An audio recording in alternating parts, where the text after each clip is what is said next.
로마서의 특징 8번째 시간을 가지도록 하겠습니다. 우리 지난주에 로마서의 특징 7번째 시간을 가지면서 몇 가지를 저희들이 배웠습니다. 첫 번째는 바울에게 깊은 고민이 있었다는 것입니다. 그 고민은 바울의 민족인 같은 동족인 이스라엘의 구원에 관한 것이었다라고 하는 것을 저희들이 배웠습니다. 그리고 예수 그리스도를 통해서 우리에게 주신 새로운 구원의 길이 있는데 그것은 더 이상 율법이 아니라 오직 예수 그리스도를 통해서만 하나님의 자녀로 구원의 백성으로 인정받을 수 있다라고 하는 것을 배웠습니다. 그리고 바울의 고민의 끝 가운데 기도하는 중에 그가 깨닫게 된 것은 결국 하나님께서 이스라엘 백성들도 예수 그리스도를 통해서 구원하실 것이다 라고 하는 것을 깨달았다라고 하는 것을 지난번에 말씀을 드렸습니다. 오늘은 로마서의 특징 8번째 시간으로 로마서 12장부터의 말씀을 한번 살펴보도록 하겠습니다. 우리가 첫 시간에 말씀드린 것처럼 로마서는 크게 두 부분으로 되어 있습니다. 로마서 1장부터 11장까지. 지난 시간에 우리가 살펴보았던 그 11장까지는 교리, 신학적인 내용입니다. 그리고 여러분 그 신학적인 내용은 로마서 1장부터 11장까지 내용은 우리가 믿고 있는 또 우리가 속해 있는 이 하나님에 대한 그리고 이 기독교의 가장 뼈대가 되는 그런 부분들을 가지고 있다고 생각이 됩니다. 여러분 매년 수십 명씩이 이 로마서를 전공해서 박사학위를 받습니다. 저도 로마서만 한 건 아닙니다만 갈라디아서, 로마서, 고린도, 후서 이렇게 제가 공부를 해서 박사 논문을 쓰고 박사학위를 받게 되었는데요.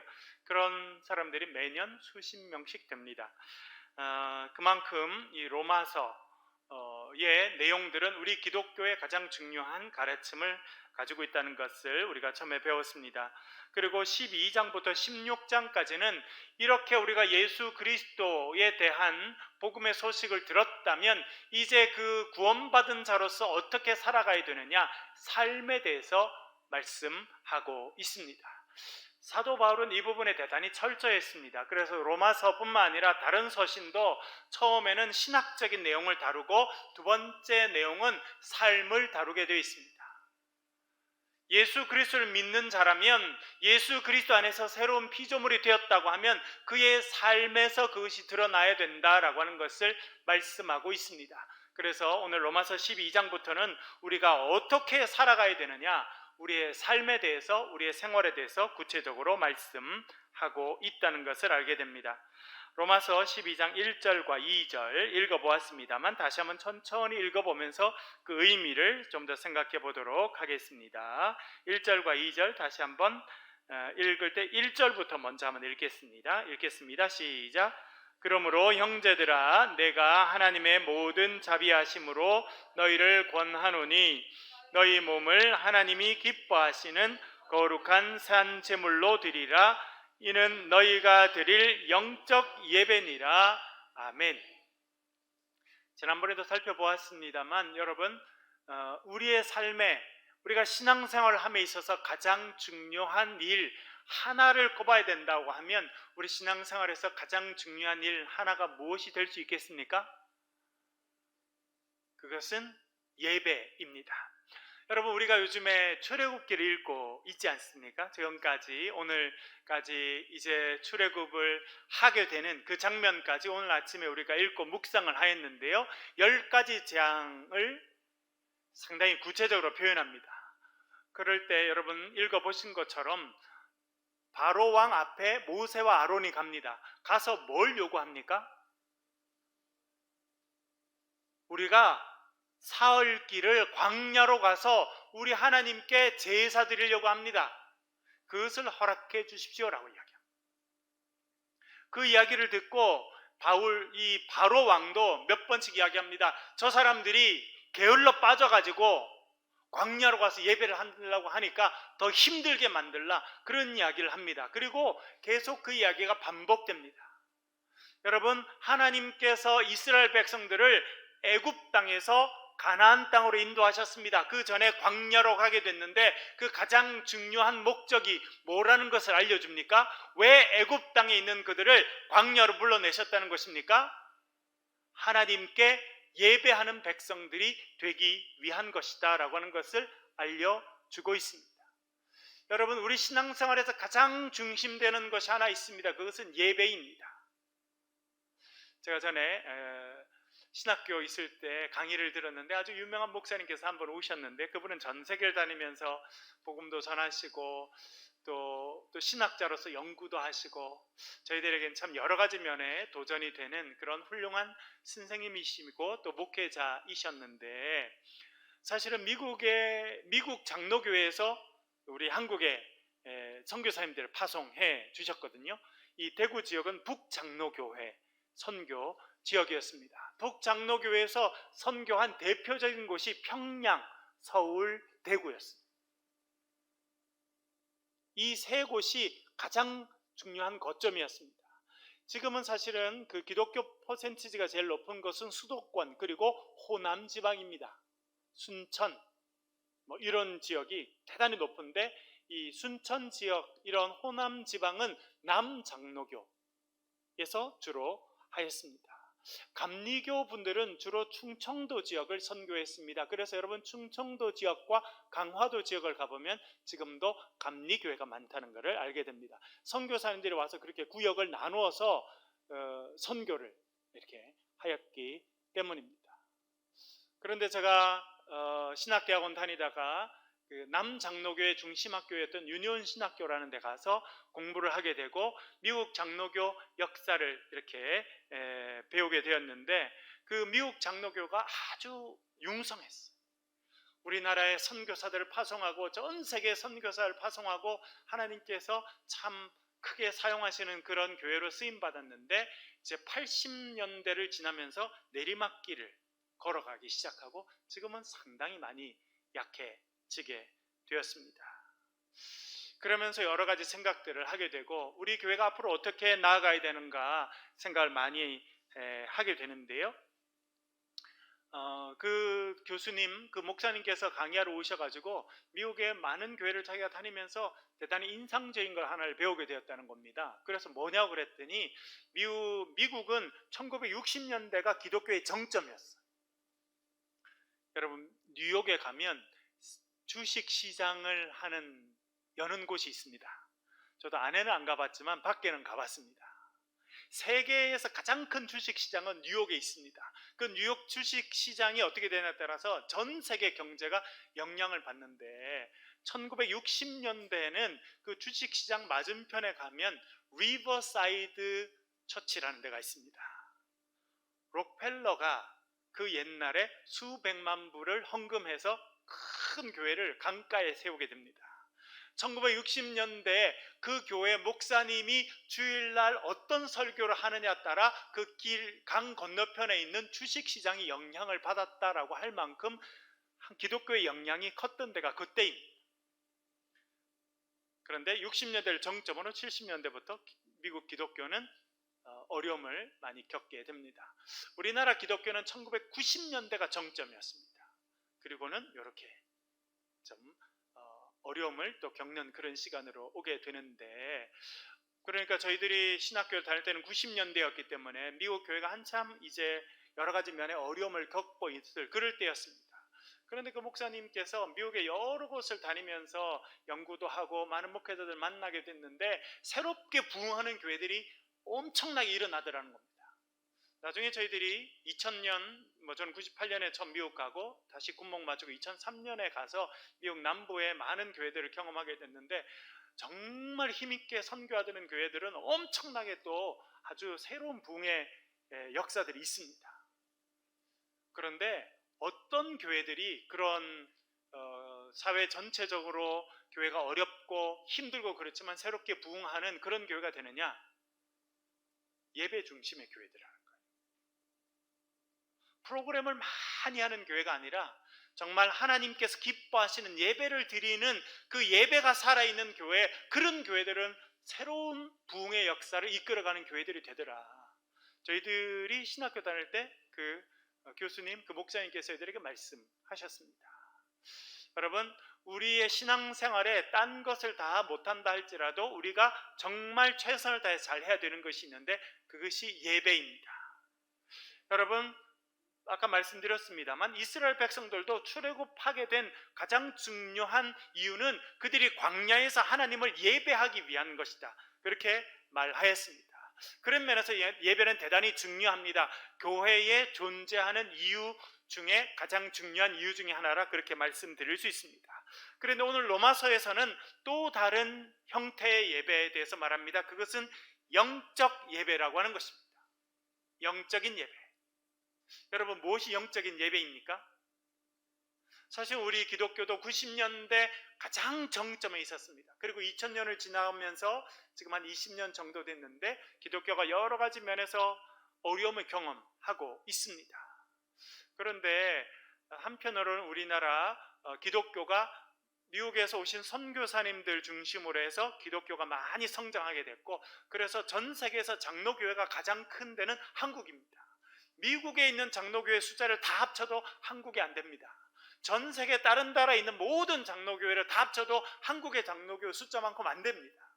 장로교가 있는 데는 한국과 미국 그리고 스코틀랜드 정도입니다. 딴 데는 거의 없습니다. 사실은 나도 이제 장로교가 많은 나라에 살다 보니까 그렇다 이렇게 생각합니다만 사실은 그렇지는 않습니다.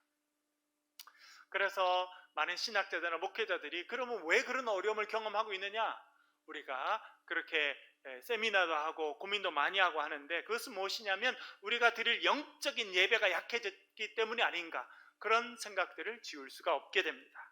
오늘 본문에 보면 이렇게 말합니다. 형제들아, 내가 하나님의 모든 자비하심으로 너희를 권하노니 너희 몸을 하나님이 기뻐하시는 거룩한 산 뭘로 드리라?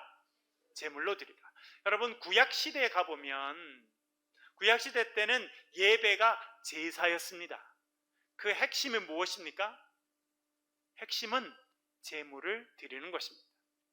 내가 죄를 지었습니다. 그러면 어린 양 한 마리를 끌고 제사장 앞에 갑니다. 그러면 제사장이 그 사람이 그 양의 머리에 손을 올리고 기도하게 하고 자기의 죄를 그 양에게 전가하고 양을 잡아서 그 피를 가지고 나와서 성전 안에 그 피를 뿌리고 그리고 그 제물은 태워서 드리는 것, 그것이 예배였습니다. 그러니까 제물을 드리는 것으로 예배를 드렸다라고 그렇게 말씀드릴 수 있습니다. 그때 드려졌던 양과 염소, 비둘기, 송아지, 그런 것이 대단히 중요한 예배 요소였다, 그렇게 말하고 있습니다. 구약시대 때는 그렇게 제물, 동물, 예물을 드리는 것으로 예배를 하였습니다. 신약시대 때는 달라졌습니다. 여러분, 신약시대 때는 우리가 더 이상 동물을 잡아서 예배 드리지 않습니다. 제사를 드리지 않습니다. 우리는 뭘로 드립니까? 여러분, 뭘 드려요? 그래서 구약 때는 대단히 분명했습니다. 예배하는 게 뭐냐? 나 예배하러 가요. 그 예배 뭘 하러 가는데 양 한 마리 데리고 가서 제사장이 그 앞에 제사장 앞에서 기도하고 제사장이 잡아서 그걸 드리는 거. 그러면 여러분, 예배한 게 얼마나 분명합니까? 나는 예물을 갖고 그것을 태워서 드렸으니까 예배를 드렸다고 하는 것이 아주 분명해졌습니다. 그리고 내 죄를 그 양에게 전가했기 때문에 내 죄가 사해졌다고 하는 것이 대단히 분명했습니다. 근데 신약시대 때 오면서 우리는 더 이상 예물을 드리지 않습니다. 그럼 뭘 드립니까, 여러분? 우리의 마음을 드리고 우리의 찬양을 드리고 그리고 우리의 또 헌금을 드리고, 그것이 우리의 마음인 거예요. 사실은 오늘 본문에서는 우리를 중요한 걸 이야기합니다. 그렇게 예배 드리는 것이 대단히 중요한데 예수 그리스도를 통해서 우리에게 새로운 예배 형태를 주셨다는 겁니다. 우리 지난주에는 우리가 하나님께서 예수 그리스도를 통해서 새로운 구원의 길을 주셨다는 것을 배웠습니다. 그 전까지는 율법을 지키는 이스라엘 백성들이 하나님의 자손이 되고 구원의 백성이 되는 길을 주셨는데 예수 그리스도를 통해서는 이제는 더 이상 율법이 아니라 예수 그리스도를 믿는 믿음을 통해서 구원의 백성이 되는 새로운 구원의 길을 주셨습니다. 사도 바울은 오늘 본문에서 하나님께서 우리에게 새롭게 요구하시는 원하시는 예배가 있다는 것입니다. 그것이 영적인 예배라는 것입니다. 그런데 여러분, 여전히 영적인 예배도 제물이 필요합니다. 그런데 이 영적인 예배에서 드려지는 제물은 뭐라고 이야기하고 있습니까? 너희 몸을 하나님이 기뻐하시는 거룩한 산 제물로 드리라. 이는 너희가 드릴 영적 예배니라. 우리가 이제 드려야 될 건 뭐라는 것입니까? 동물이 아니라는 것입니다. 우리의 생명과 우리의 삶 자체를 주님께 드리라, 그렇게 말씀하고 있습니다. 여러분, 생명을 드려서 하나님께 제물이 되신 분이 있습니다. 제사를 드리신 분이 계십니다. 그분이 누구이십니까? 예수 그리스도께서, 예수 그리스도 자신이 십자가에 매달리심으로 제물이 되셨습니다. 그 제물이 되심으로 더 이상 우리는 동물을 드릴 필요가 없습니다. 우리의 죄가 한 번에 깨끗이 씻음 받았기 때문에 그렇습니다. 그렇다고 우리가 아무것도 안 하는 것이 아니라 우리는 새로운 형태의 예물을 드려야 되고 새로운 형태의 예배를 드려야 되는데, 그것은 우리의 삶 자체가 주님께 드려지는 살아있는 제물이 되라. 그것이 산 예배를 드려라, 그렇게 말씀하고 있는 것입니다. 사실은 좀 더 어려워졌습니다. 여러분, 양 한 마리를 드리는 게 쉽습니까? 우리의 삶을 드리는 게 쉽습니까? 좀 더 어려워졌어요, 사실은. 어떻게 보면 우리의 삶 전체를 예물로 받기를 원하신다, 그렇게 말씀해 주고 있습니다. 사실 오늘 낮에도 서울에서 목사님 한 분이 오셔서 우리 교회 오셔서 제가 커피도 대접하고 캠퍼스도 같이 둘러보고 그렇게 하였는데, 그러면서 제가 다시 한번 우리 교회가 세워진 이곳이 어떻게 시작됐는지 그 생각을 다시 한번 해보게 되었습니다. 특별히 영적인 예배를 드리고 산 제물로 바쳐진 인생이 누굴까 생각해 보았더니 이 땅을 살아가신 많은 선교사님들이더라고요. 아까 제가 말씀드렸죠. 사실 우리나라 기독교 초기에 세 곳이 가장 중요했습니다. 한 곳은 평양.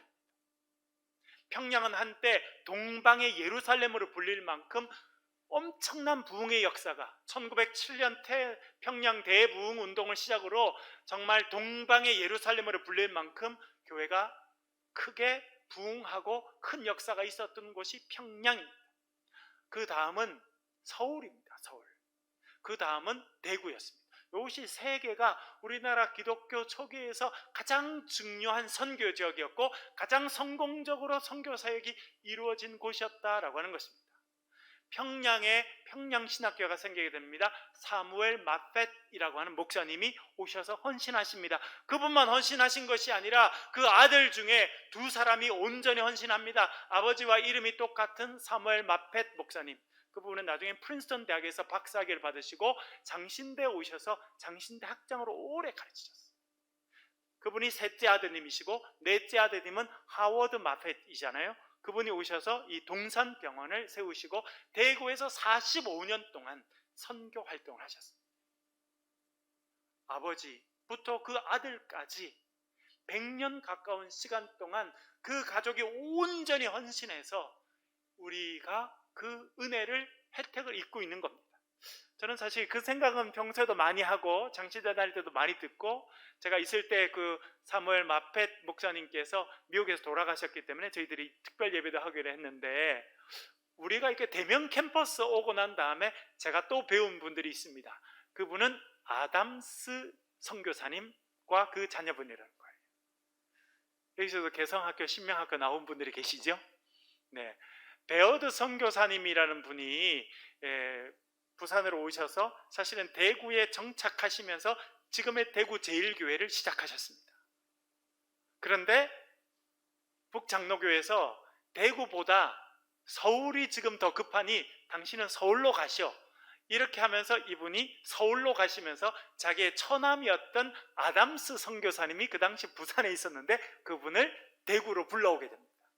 그래서 제임스 아담스라는 분이 대구에서 정착하면서 교회를 세우기 시작하고 많은 사람들을 세우기 위해서 개성학교를 설립하시고 계명학교를 설립하시고 헌신하셨어요. 자녀를 다 여기서 낳으셨습니다. 그 사모님은 막내를 낳고 얼마 안 돼서 그 후유증으로 돌아가시게 됩니다. 그래서 사모님은 제1교회 바로 뒤에 있는 선교 박물관 그 앞에 여러분 은혜 정원이라고 있는 거 가보셨나요? 외국인 선교사인데 묘지 있는데 그게 지금도 묻혀 계십니다. 그리고 그 아들 중에 큰 아들이 에드워드 아담스였는데 그분이 이 학교를 만든 거예요. 1954년에. 그래서 이 학교가 또 지어지게 되고, 그래서 대구 지역에는 하워드 마페 선교사님은 의료 관련된 분야에서 큰 일을 하셨다고 하면 이 제임스 아담스, 그리고 그 첫째 아들인 에드워드 아담스, 그 아들 중에 또 한 분은 안동에서 선교를 하셨더만요. 그러면서 이 지역이 그런 분들의 희생과 헌신을 통해서 지어졌고 교회가 세워지게 되고 학교가 세워지고 병원이 세워졌다고 하는 것을 알게 됩니다. 오늘도 그런 이야기를 제가 좀 소개하다가 다시 한번 생각을 하게 되었습니다. 여러분, 산제물이라는 것이 무엇입니까? 영적인 예배라는 것이 무엇입니까? 그것은 정말 하나님이 기뻐하시는 일이 뭔지 깨닫고 그 일에 정말 헌신하는 거예요. 그리고 정말 어려운 일은 여러분 한 세대가 아니라 그 다음 세대까지도 거기서 헌신하는 것 얼마나 어려운 일이겠습니까? 그러나 그렇게 누군가가 자신의 삶을 하나님께 드려지는 산 제물로 드렸기 때문에 그 은혜로 저와 여러분이 오늘도 신앙생활을 하고 있는 줄로 믿습니다. 여러분, 그래서 우리가 기도할 내용이 있습니다. 그것은 무엇이냐면 하나님 언젠가 우리를 부르실 텐데 제가 이 땅 가운데 살면서 하나님 기뻐하시는 산 제물로 쓰임받는 그런 인생이 되게 도와주옵소서 기도하실 수 있기를 간절히 바랍니다. 그래서 제가 주님 기뻐하시는 영적인 예배를 드리는 그런 인생으로 살 수 있도록 도와주옵소서 기도하시는 저와 여러분 되시길 간절히 바랍니다. 2절 말씀 한번 읽어보겠습니다. 2절 읽겠습니다. 시작. 너희는 이 세대를 본받지 말고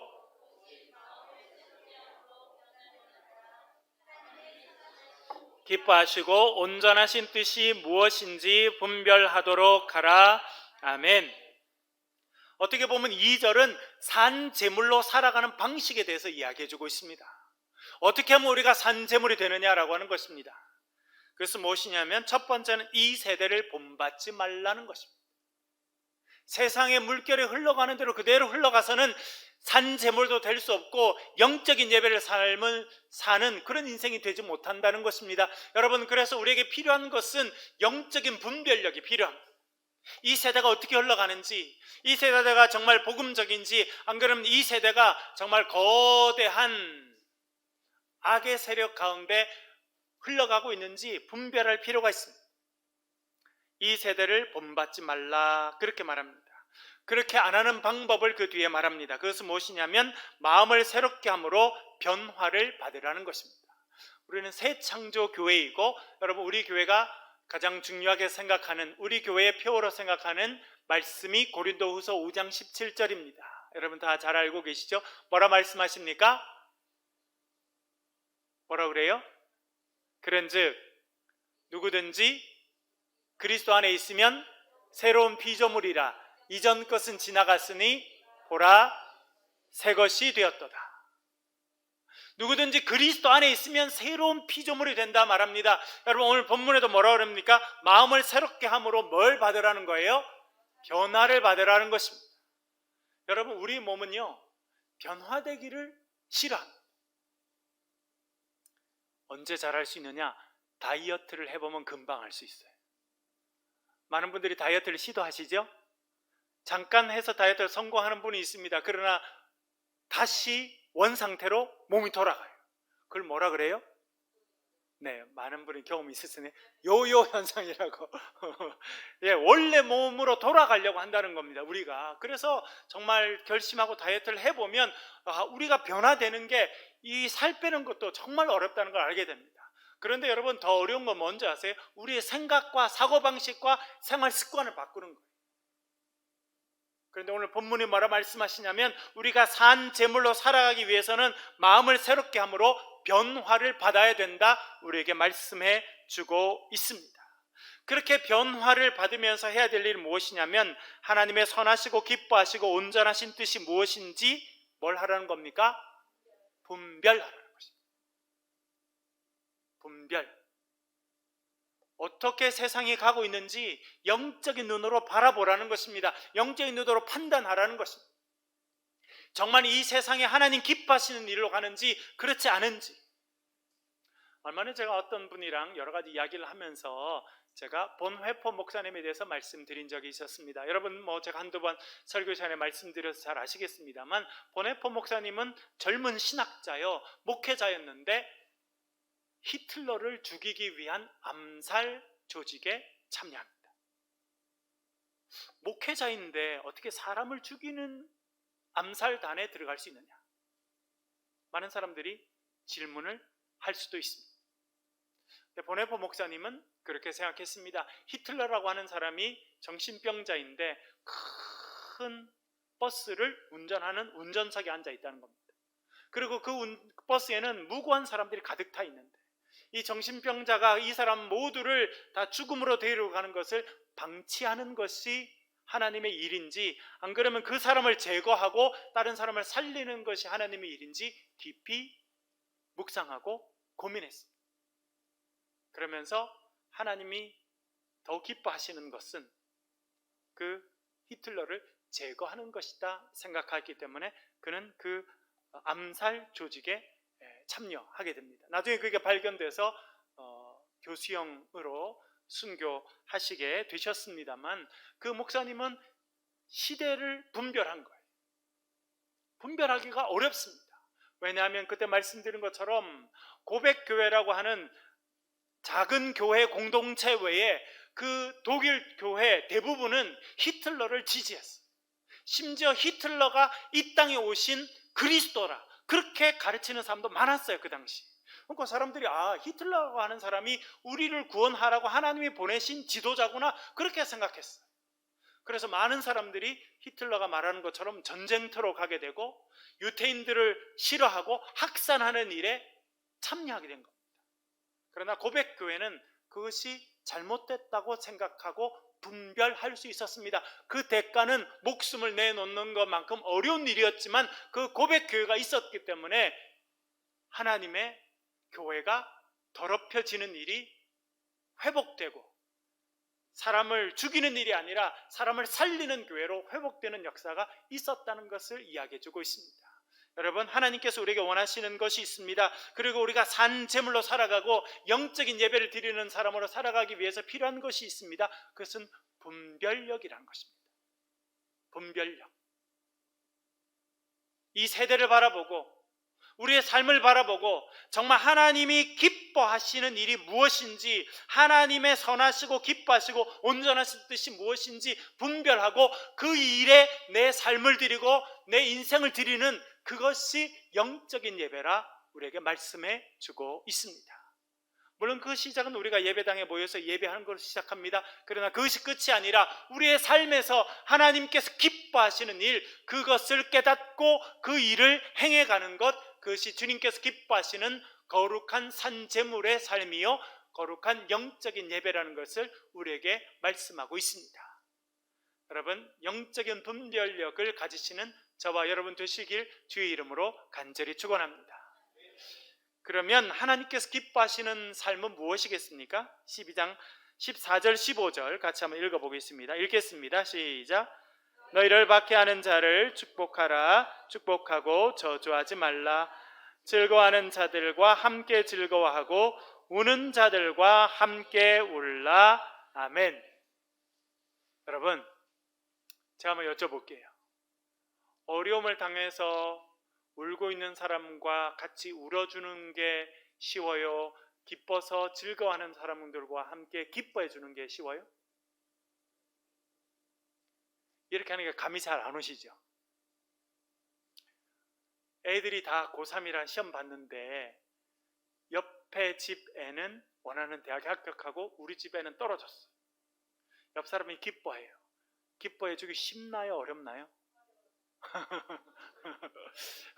취직을 해야 되는데 취직을 해야 되는데 우리 애는 하는 데마다 똑똑 떨어지는데 옆에 애는 좋은 기업에 됐다고 잔치를 하고 밥 먹으러 오라 그래요. 밥 먹으러 가기 쉬워요? 어려워요?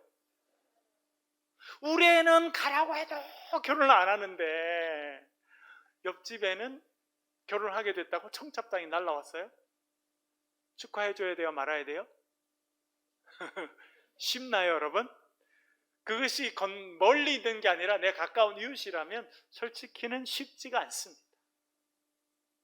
그러나 쉽지 않은 일을 하라는 것입니다. 그것이 하나님이 기뻐하시는 것이다. 그렇게 말씀해 주고 있습니다. 그리고 우는 자들과 함께 울라. 여러분, 누가 이 시대에 울고 있는 자입니까? 울고 있는 사람이 여러분 참 많아요. 우리 주위에 눈을 조금만 열어보면 참 많아요. 제가 오늘 말씀도 준비하고 또 아침에 우리 복음 노트를 하면서 또 기도하면서도 생각해 봤는데, 제가 오늘 좀 알아본 것은 최근에 수해가 참 많잖아요. 수해가 여러 곳에 이제 집중됐습니다. 충청도 지역도 그렇고 전에는 이제 부산도 또 그랬었고, 근데 제일 크게 최근에 수해를 입은 곳은 섬진강 유역이더라고요. 제방이 터져가지고 그 남원 구례 이쪽 지역에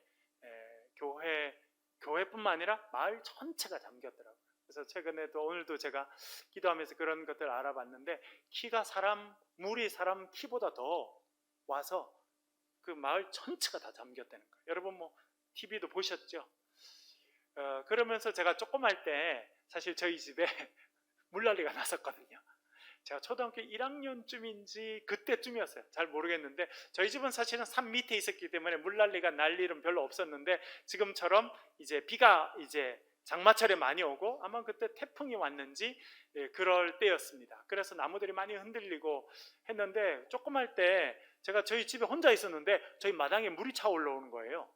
옛날 집이었기 때문에 마당이 있고 약간 집에 들어가기 전에 이렇게 마루가 있고 방이 있고 그랬는데, 제 낮이었는데 혼자 있었거든요. 근데 물이 계속 차오르는 거예요. 엄청 겁이 났어요. 나중에는 왜 그랬는지 잘 몰랐다가 나중에 알게 된 거는, 저희 집 옆으로 이렇게 물이 빠지는 큰 그 길을 만들어 놨는데 거기 끝에가 나뭇가지가 많이 차여가지고 막힌 거예요. 그래서 물이 빠지지 못해가지고 그것이 점점 마당으로 차올라오고 결국은 이 마루까지 올라올 때 저희 부모님이 오셔서 저를 끄집어내셔가지고 옆집에 이렇게 데려다 놓으셨어요. 그래서 그 다음에 몰랐는데, 나중에 그 다음 날인가 하여튼 어디서 자고 하여튼 그 다음 날 와봤더니 우리 집이 방에 한 10cm 이상 물이 이렇게 다 이렇게 찼던 흔적이 남아있더라고요. 그래서 방에 막 이렇게 뻘들이 이렇게 막 있고, 그래서 누님들이랑 어머니 뭐 이렇게 닦아내시고 뭐 그랬던 그런 게 있는데, 제가 혼자 있을 때 그걸 경험하면서 엄청 두려웠거든요. 우리 집이 다 잠기는 게 아닌가, 나는 여기서 죽는 건가, 뭐 혼자 생각을 별로 많이 한 적이 있었었는데, 이번에 또 수해로 인해서 많은 분들이 참 어려움을 많이 겪었습니다. 그래서 그렇게 우는 자들과 함께 울어주는 것이 영적인 예배다. 오늘 본문에서 그렇게 말씀하시는 거로 이해해 줄 수 있습니다. 영적인 예배는 큰 것일 수도 있지만 어떻게 보면요, 대단히 우리의 삶에 작은 것일 수도 있습니다. 기뻐하고 즐거워하는 사람과 같이 웃어주고, 우는 사람과 같이 눈물을 흘리고 울어주고, 그것을 통해서 그들에게 위로를 전하는 거예요. 제가 지난번에 한 말씀드렸죠, 여러분. 제가 예천 부대 근무할 때 전투기가 떨어졌어요. 조종사 탈출하지 않았습니다. 마지막까지 조종관을 붙잡고 있었고, 그 마지막 장례를 제가 집례한 것, 그때 한번 설교 시간에 말씀을 드렸습니다. 정말 어려운 거는 그 어머니가 부대에 도착했을 때, 조종사 아들이 비행기와 함께 떨어져 순직했다는 이야기를 듣고 그 어머니께서 오셨어요. 어머니 교회 집사님이시고, 제가 있던 그 부대 교회에서 그걸 전체를 다 했는데, 제가 목회자지만 할 말이 없어요. 여러분, 공군사관학교 졸업하고 잘 나가는 전투기 조종사, 여러분 공군사관학교 출신 중에서도 전투기 조종사는 아주 적은 숫자의 사람들만 전투기 조종사가 될 수 있습니다. 근데 그 아들, 비행기만 날아다니면 우리 아들 전투기 조종사라고 그렇게 했던 그 어머님이 도착하셔서 예배 장례 전체를 하게 됐는데, 제가 참 어떻게 보면 제가 목사 안수 받고 첫 전체 장례를 하는 시간이었는데, 제가 참 기도를 많이 했어요. 하나님, 제가 무슨 위로의 말씀을 전할 수 있겠습니까? 아들을 그렇게 보낸 어머니에게 제가 무슨 위로의 말씀을 전할 수 있겠습니까? 하나님, 저에게 위로의 말씀을 주십시오. 제가 여러 번 예배를 인도해야 되잖아요. 그렇게 했는데 그 장례를 끝마치고 제가 하나 깨닫게 된 게 있어요. 그건 뭔지 아세요, 여러분? 같이 울어주고 같이 옆에 있는 게 가장 큰 위로라는 거예요. 너무 화려한 말이 필요 없더라고요. 아픈 그분과 함께 같이 있어주고. 그리고 제가 해보니까, 그 어려운 장례를 해보니까 제일 위로가 되는 게 뭐냐면 찬송하는 게 위로가 되더만요. 찬송을 불러 같이, 계속 같이, 그러면서 울기도 하고, 그 찬송을 통해서 위로를 받기도 하고, 그것이 저희가 그 첫 장례를 보내면서 깨달은 부분이었습니다.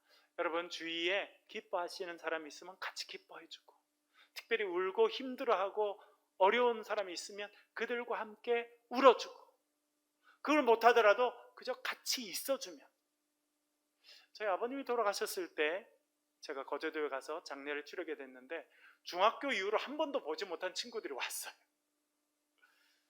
근데 그 친구들이 잠깐 하고 안 가고 계속 앉아있더라고, 밤늦게까지. 그래서 야, 이제 밤 늦었으니까 가라 그랬어요.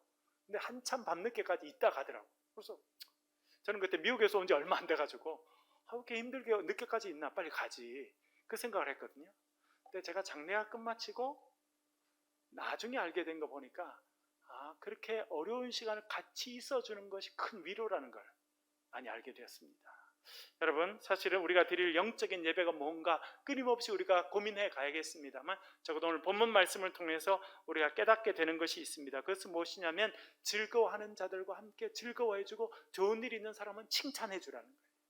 그리고 눈물 흘리고 우는 사람이 있으면 그들과 함께 울어주는 것, 그것이 우리가 하나님께 드릴 영적인 예배의 일부분이다 라고 하는 것을 깨달으시고 또 그렇게 살아가실 수 있기를 간절히 바랍니다. 19절까지만 읽어보고 오늘은 정리를 해보겠습니다. 같이 읽겠습니다. 시작. 내 사랑하는 자들아, 너희가 친히 원수를 갚지 말고 하나님의 진노하심에 맡기라. 기록되었으되 원수 갚는 것이 내게 있으니 내가 갚으리라고 주께서 말씀하시느니라. 아멘. 여러분, 우리가 드리는 영적인 예배 중에 하나가 무엇인지 압니까? 내가 원수를 갚지 않는 것이다. 내가 힘이 없어서가 아니고, 내가 능력이 없어서가 아니고, 하나님께서 살아계심을 인정하기 때문에 내 스스로 내가 원수를 갚지 않는 거라는 거예요. 주님께서 뭐라 말씀하십니까? 친히 원수를 갚지 말고 하나님의 진노하심에 맡기라. 그러니까 여러분, 내가 억울한 일이 있어요? 내가 정말 원수를 갚아야겠어요? 내가 그 정도의 힘도 있고 나를 도와줄 사람도 많아요. 내가 그렇게 하면 원수를 갚을 수 있어요. 그러나 그렇게 하지 않는다는 거예요. 왜 그래요? 하나님께서 공의로 심판하실 것을 믿고 알기 때문에. 다시 이야기하면, 내 스스로 원수를 갚으려고 하고 이 문제를 내 힘으로 다 하려고 하는 것은 하나님께서 공의 가운데 이 땅을 다스리신다고 하는 것을 인정하지 않는 행위가 될 수 있다는 의미입니다. 그래서 친히 원수를 갚지 말고 하나님의 진노하심에 맡기라. 기록되었으되 원수 갚는 것이 내게 있으니 내가 갚으리라고 주께서 말씀하시니라. 내가 답답해요. 내가 억울해요. 너무 힘들어요. 그래서 내가 정말 원수를 갚아야 편안해질 것 같아요. 그러나 우리가 정말 영적인 예배를 드리는 사람이라고 하면 하나님의 살아계심을 인정하고 하나님 앞에 토로하고 하나님의 진노하심 가운데, 하나님께서 공의 가운데 그것을 갚으시고 심판하실 것을 믿고 살아가라는 거예요. 여러분, 사람을 가장 많이 병들게 하는 게 뭔지 아십니까? 분노이더라. 미움과 증오예요. 그것이 내 마음에 있는 동안에는 원수보다 내가 먼저 빨리 상하게 되어 있습니다. 그렇지 않던가요, 여러분? 분노하고 미움이 있고 누군가가 엄청나게 미워지면 잠이 안 오고 소화가 안 되고, 그렇죠? 몸이 먼저 상해. 그것은 하나님이 기뻐하시는 모습이 아니라는 것입니다. 그래서 하나님이 기뻐하시는 건 뭐냐면, 친히 원수를 갚지 말고 하나님의 진노하심을 맡겨 하나님께 말씀드리고, 하나님, 제가 이렇게 억울해요, 제가 이렇게 힘들어요, 하나님 아시죠? 그렇게 하나님께 이야기하고 하나님께 맡기라는 거예요. 그리고는 그 마음의 분노와 미움을 털어내라는 거예요. 그것이 우리가 영적인 예배를 드리는 사람의 삶이라고 하는 것을 본문이 말씀하시는 줄로 믿습니다. 여러분, 살아계신 하나님께서 여러분의 삶을 아시고 우리의 원통함과 우리의 억울함과 우리의 힘든 것들도 다 보시고 아시는 줄로 믿습니다. 하나님께서 하나님의 방법으로 모든 것을 해결하실 줄 믿고 살아가시는 저와 여러분 되실 수 있기를 주의 이름으로 간절히 축원합니다. 우리 한번 기도하겠습니다. 기도하실 때 우리 말씀을 가져 기도하겠습니다. 하나님, 우리가 주님 기뻐하시는 거룩한 산제물로 드려지게 하시옵소서. 우리의 삶이 영적인 예배가 되게 도와주옵소서. 여러분 기도해 주시길 바랍니다. 그리고 우리 주위에 우리 교인들 가운데도 수술 후에 또 회복 중에 있는 분들도 많이 있습니다. 우리 이웃들 가운데 수혜를 경험하고 여러 가지 인생의 아픔 가운데 힘들어하는 분들도 있습니다. 하나님, 저들을 치료하시고 회복하여 주옵소서. 기도해 주시길 바랍니다.